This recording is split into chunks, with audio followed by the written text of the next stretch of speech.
Periods. Let's talk about it, okay? And so that's what virgin actually means. It's just gotta stick together. What do I always say? Listen to your pussy. She never lies. Sister Strain here. Your favorite feisty feminist filmmaking duo. You're listening to the Sister Strain.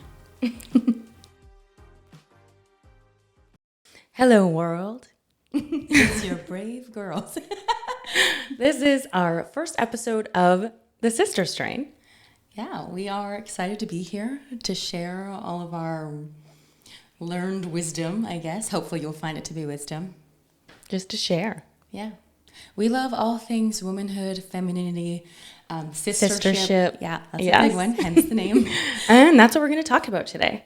I think the biggest curiosity people have about us is our twin relationship, which is twin bond is like sisterhood on steroids. Yeah, well, it's a level of unconditional love that I think a lot of humans, you can have a partner and have friends and have really good relationships, even family, but there's an unconditional love that exists between twins that I think is really hard to replicate. It's been hard for us to replicate in other relationships. Yes, we are lucky bastards to have each other.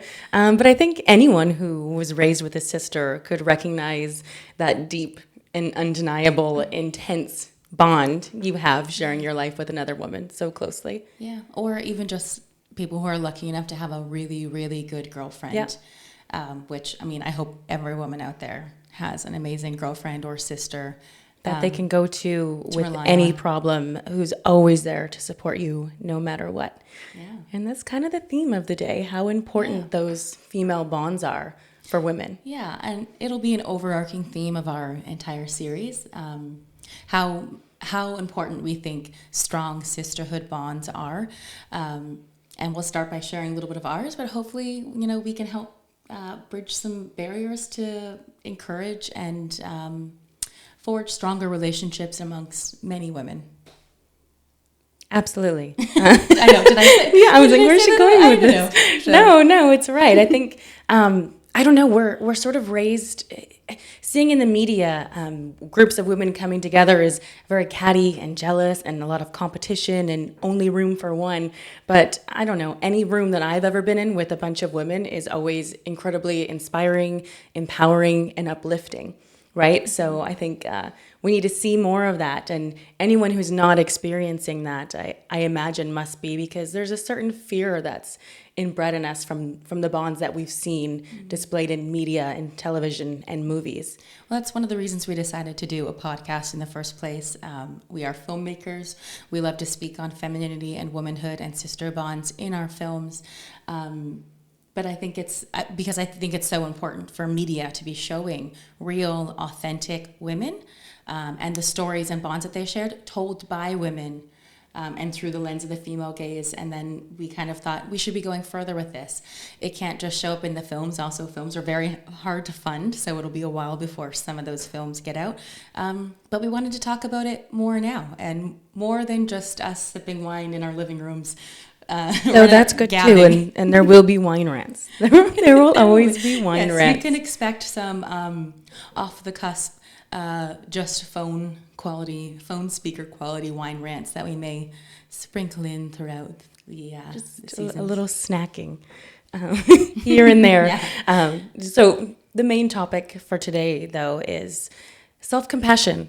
Why is it so difficult for women to be compassionate towards themselves, particularly when we are raised to be very compassionate beings for those around us, right? Yeah. We're raised to always be considering the thoughts and feelings of everyone else, putting everyone else's needs above our own, and just considering others and treating them very compassionately. So then why is it difficult for us to extend that same level of compassion towards ourselves? It's something we've been seeing.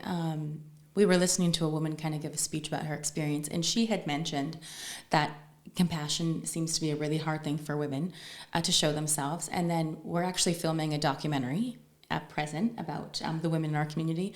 And we're finding a lot, especially with the older women, there's a lot of negative talk. There's a lot of I don't know, how do you want to like describe extreme modesty in this but in a negative, like derogatory yes. towards themselves, like, oh, I'm not smart, or oh, don't ask me that, I don't know, I don't know enough, you know. sort of a concept of nothing I have to offer or would Yeah. say would be valuable. Even though they're wells of knowledge, all lived experience, they're still And are passionate women who are contributing to their communities and the people around them constantly. And so we were like, why is this? So we started doing a little digging around. I mean, for starters, like we were going to say, based on our personal experience in our relationship and what we've been talking about, our twin bond, is that the reason I feel like I am able to have compassion for myself, and it wasn't always there, it's been learned and it's gotten stronger as I move into my 30s. But I think the reason that I have been able to show myself compassion is because I have you, and because you have shown me so much compassion. When I've messed up or I've been upset or I've been confused, you're the one on my shoulder being like, no, you're a strong woman, you got this, doesn't matter if you messed up, fix it, forge ahead, like you are good, you are worthy, you have everything you need inside of you. And I've had that from you. Well, we have gone through this shit together, right? I've seen you at your worst. I know your deepest, darkest secrets. I don't have But that I many also secrets. have seen you at your best. You know, the moments where nobody's looking, it's not for show or anything, but I've seen your heart and your soul more deeply than anyone else has. So in those moments where you might be hard on yourself or you've made a mistake, you've stepped up in some way, I'm able to remind you of that good and light that exists in you, because I've seen that too, and I accept you at your fullest. We have that safety too. Yeah. It's like we have a safety to be fully stripped down and to trust that the other human is going to accept us even with our flaws, even with our downfalls, and they're still at the end of the day going to look for and champion the good in us. Which I don't think we all always have those types of people in our corner. And especially not in the society that we live in that is set up in a patriarchal existence where both men and women are taught to deny the femininity within us. The humanity, to be this perfect ideal image of caring and nurturing, motherly, sweet, wholesome vibes, and not accept the parts of us that are emotional and passionate and mess up sometimes. Yeah. And I think, that's not to say we don't hold each other accountable, because there's plenty of times where I have to look at you and say, no, you messed up and you need to take responsibility, but that doesn't mean you're bad. Yeah. It's an opportunity for growth, and we have that to give that to each other in a way that encourages growth and accountability, while also still recognizing that doesn't make you a bad person. Yeah, and it's like it kind of all goes back to the kind of studies and stuff that I was reading. It all goes back to like that age-old expression: you can't love someone else until you love yourself. Like if you see all kinds of flaws and negativity and doubt on yourself, like those character traits that you witness in yourself that you perceive as wrong or bad, you will look for other people who also have, like, you will see them as faults in others. Yes. And the feminine. In our society, men are taught to deny anything feminine about their existence, about their experience. Don't be as empathetic. Don't be emotional. Don't show emotion. Don't be weak. Don't be weak, which are all inherently feminine. Don't be a pussy, qualities. which is actually the strongest thing that exists in this world. So, I mean, yes, the backhanded sorry if compliment. anyone's offended. We do love reclaiming the word pussy. It's And ours. we will. It's amazing. And you should too. And you will be hearing it. Anyway, back to the point. Yeah, to get back to the point, it's like, how can men fully love women in our society when women possess those qualities that they have been taught from day one to deny as bad in To themselves? reject in themselves. Yeah, to reject in themselves. And to feel shameful for. So now we're looking at this society that's built on, and we can get into consumerism. I don't want to go too far into it because that's a topic for another day, but our society literally teaches women to hate everything about themselves, the way we look, the way we smell, the way we think, the way we feel. And then we say, this is all bad, bad, bad, but it's okay. You can do this, this, and this. You can buy this, this, and this. You can work your butt off, spend all your money, and try and fix it and try and change yourself. Why would women have compassion for themselves or even the other women they see when our entire lives we've been told that everything about us is bad and wrong and gross? And that we should be constantly trying to fix and change Yes. ourselves, fix problems that don't actually exist, but they're fed into our brains. You won't be happy until you look as young as your 20-something self and you have no wrinkles and you have the hottest clothes and, likes and followers and all the things. So, it really breeds perfectionism in us from a very young age. And I think that's the center of it, right? And that's where a lot of the studies led to, of like, why don't women have compassion for themselves?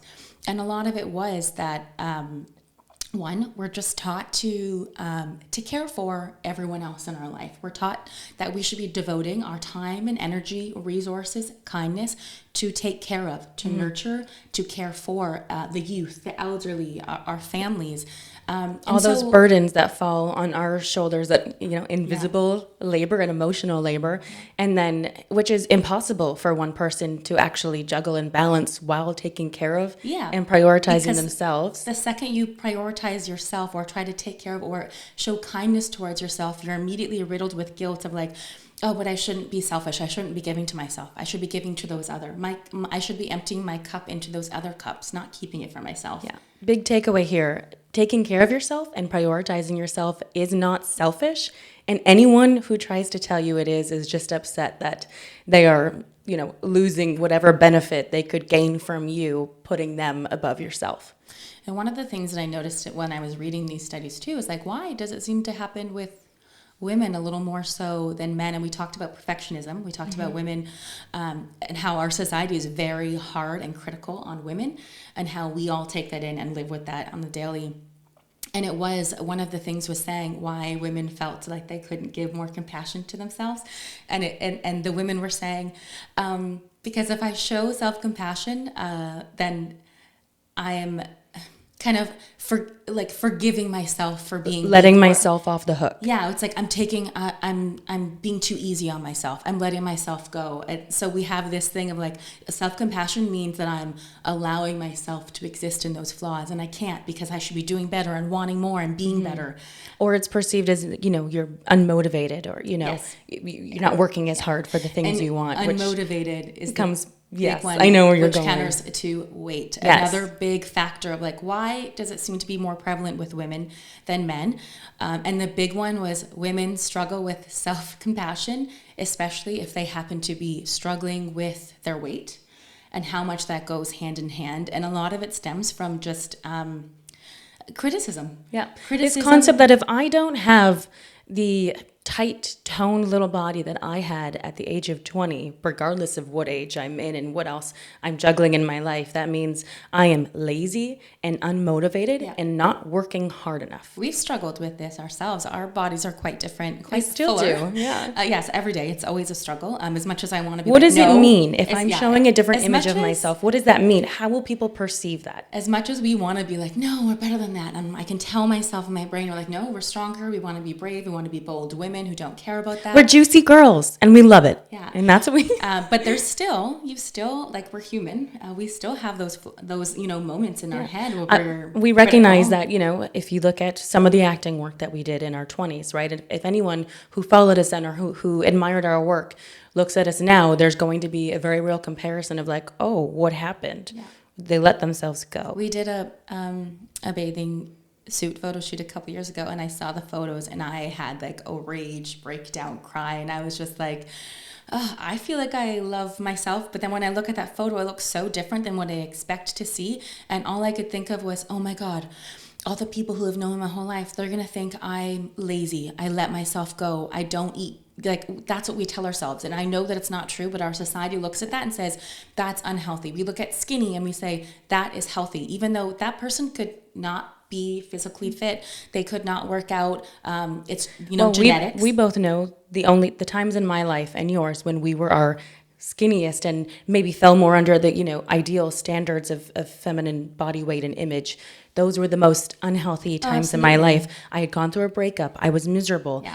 The last time I was physically ill and could not keep food inside my body, and I got the most amount of compliments on my figure I ever have in my life, and that fucks with your brain a little bit. And I find women critique, like especially in like families, mothers, families or close friends will critique other women, and it's like it's out of fear for them. It's out of fear because they're like, I love you, I accept you in any way, but like society doesn't accept us in any way, and so like I don't want you to go that way or to be perceived that way. So like we give critiques out of fear that they're going to be judged, even though we ourselves are passing the judgment, and then the women on the receiving end have to sit with that. And we're just like reiterating this cycle. And I always find when I look at myself and I'm like, oh, whoa, I'm like, there's nothing wrong with the image that I'm looking at.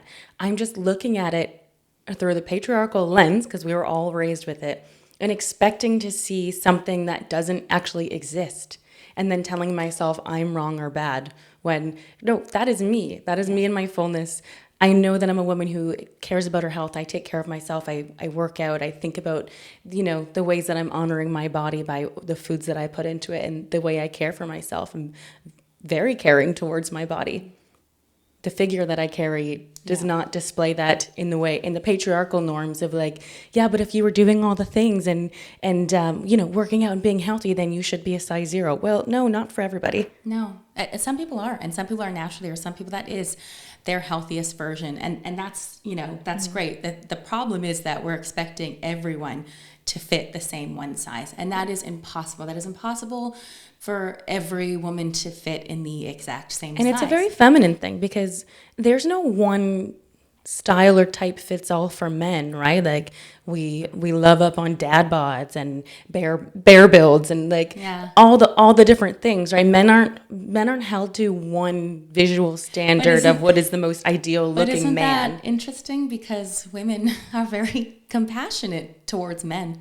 We are very compassionate towards the men in our life, but we aren't towards ourselves, and we aren't towards other women.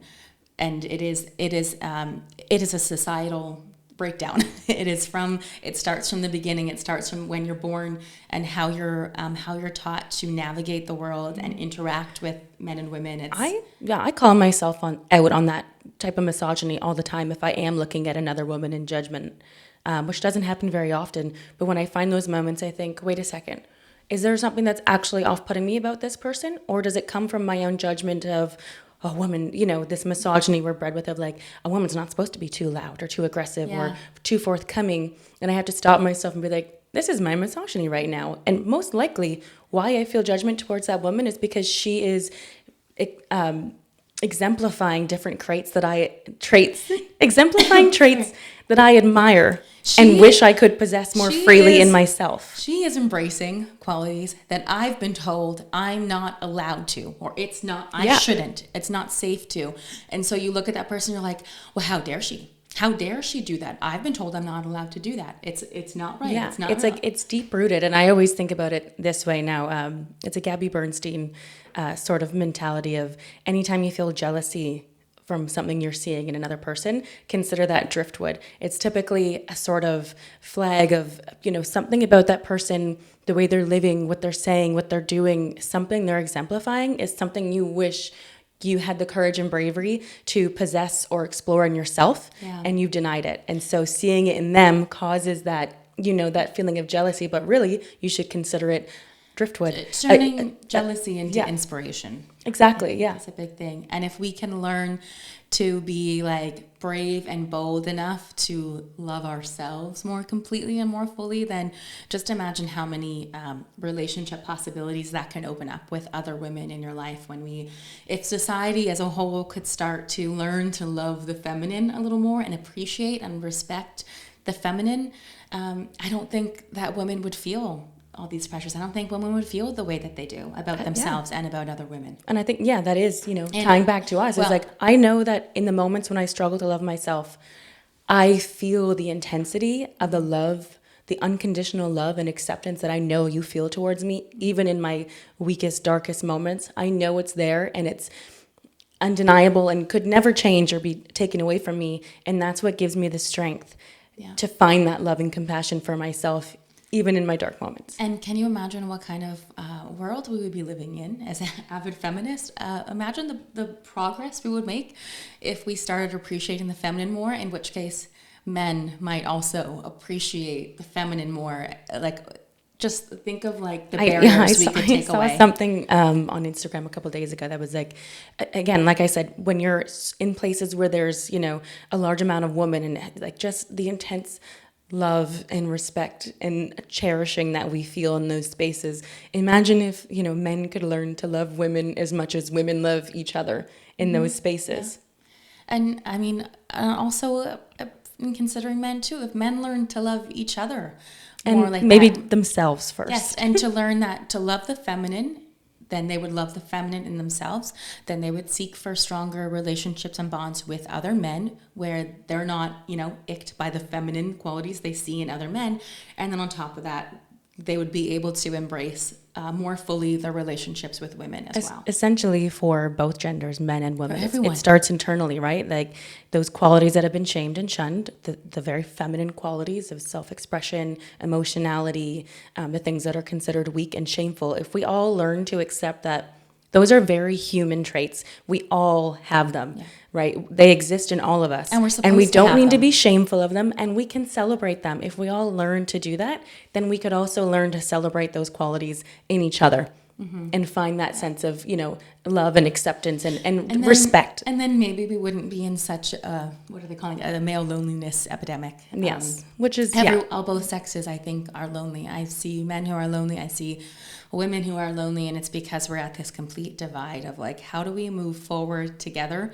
Because, you know, the way we've set up our society and traditional roles, like, it's not meant for us to come together. It's really meant for us to be pulled in opposite directions. And so this is like a big umbrella topic, but how do we start today? How can we, just as us, just as you on your own, start to change this narrative? Well, I think the first thing you mentioned, turn jealousy into inspiration.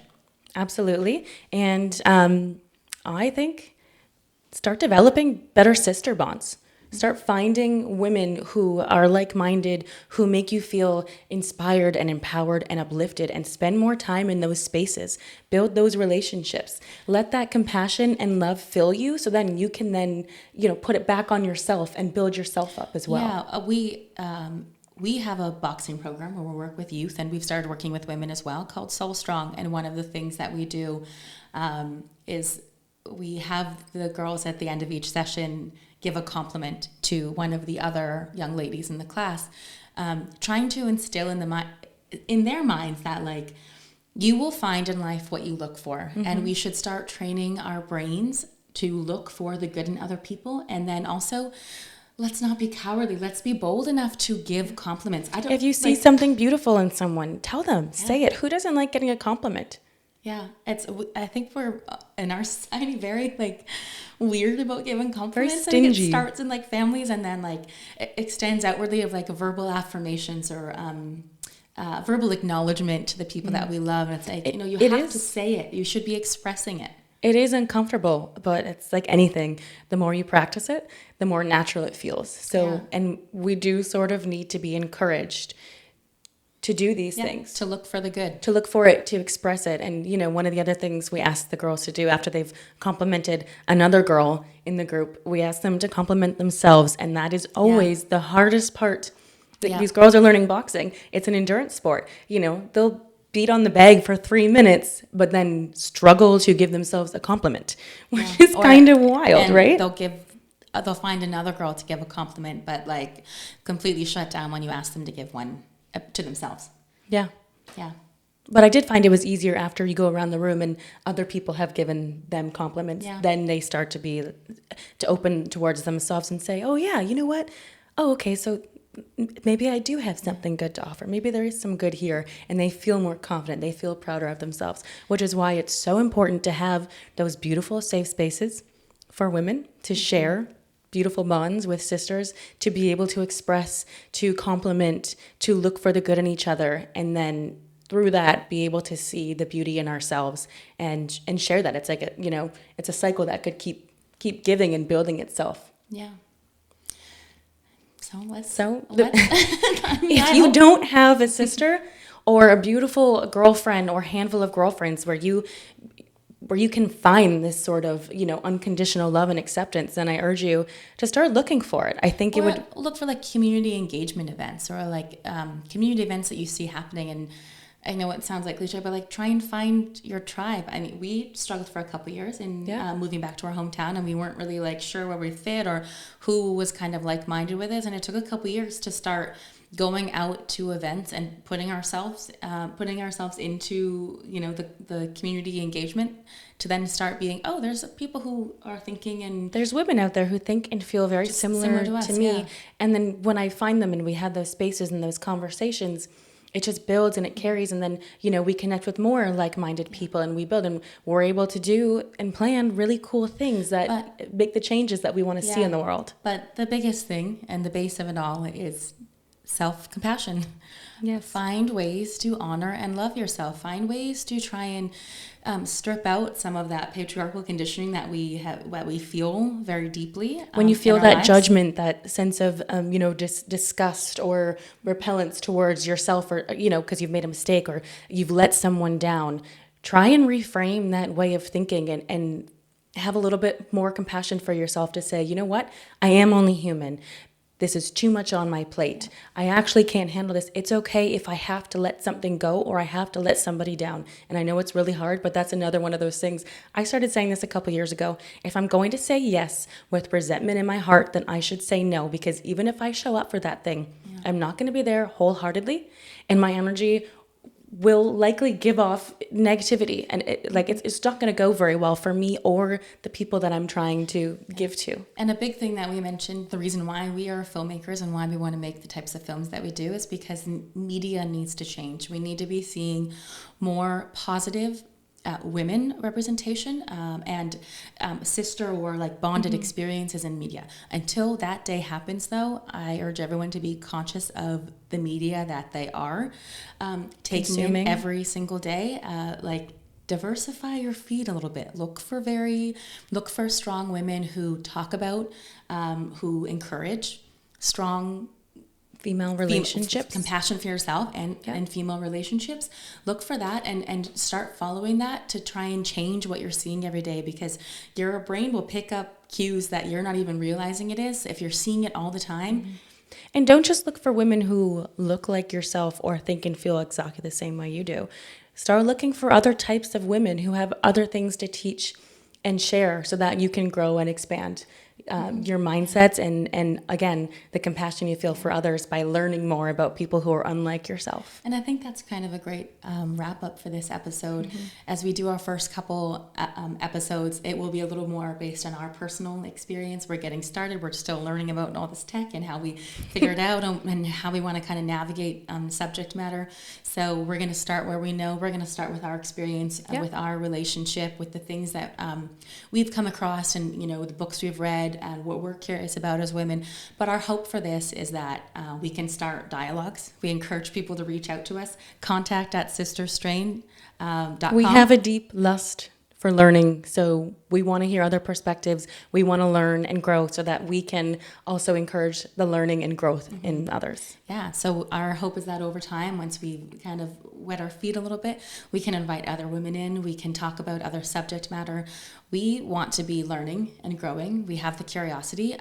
Feel free to write us and tell us if we got something wrong or you have a different perspective. We love to hear other viewpoints. And also women of different backgrounds, different experiences in life. We want to know about the journey of many women, not just our female what experience. You think, what you feel, what frustrates you, what you'd like to see or hear more of. Let's just keep the dialogue open. Yeah. And, until then, love yourself, okay? Love yourself, love each other. Yeah. And we'll see you soon to talk more things sisterhood.